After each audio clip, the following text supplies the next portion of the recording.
Now, so what's worse, the president fumbling the ball or being left in the dark about the potential problems of the rough Obamacare rollout? I was not informed directly that the website would not be working as the way it was supposed to. Had I been informed, I wouldn't be going out saying, boy, this is going to be great. You know, I'm accused of a lot of things, but I don't think I'm stupid enough to go around saying this is going to be like shopping on Amazon or Travelocity.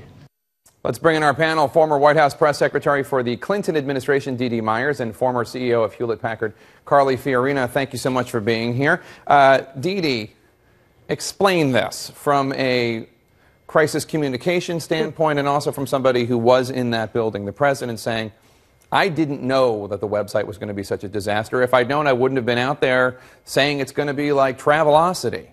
I think it's a great unanswered question. Who knew? You know, what did they know, and when did they know it, and why didn't it get communicated up to the top of the chain of command? You know, the White House was doing briefings in the days and weeks just before the rollout, before October 1st, and saying, yes, there are glitches. Those are being fixed. We're putting the information into the computer at night, you know, each evening as we get this information back, and it will be ready to go on D-Day, on October 1st. And clearly it wasn't. Why wasn't it is a question that I think will continue to be asked, as it was repeatedly in the briefing room today.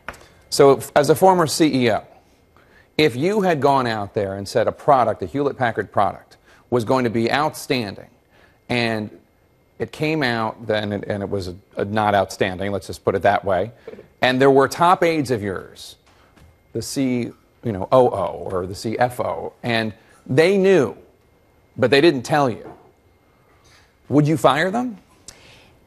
Yes, but it wouldn't have happened. And the reason I say that is because it is a chief executive's job to fight the isolation that surrounds every chief executive.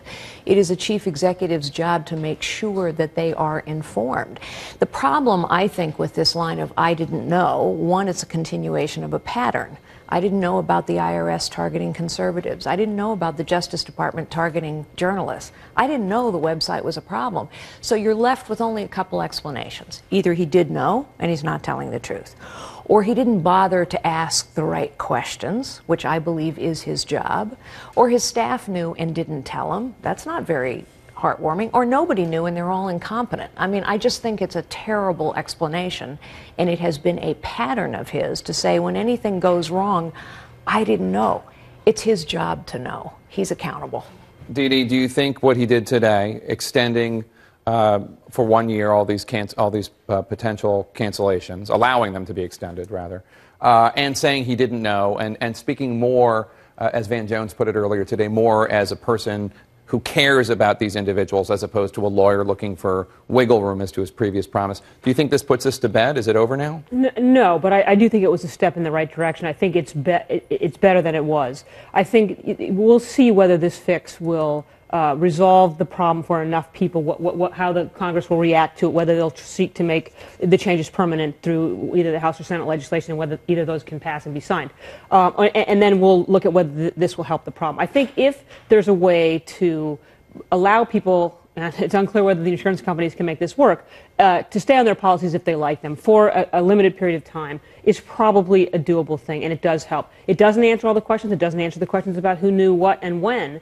But I think the president showed today that he is deeply concerned about this. He understands that they dropped the ball. He said multiple times, we fumbled it, it's on us, and it's on them to fix it.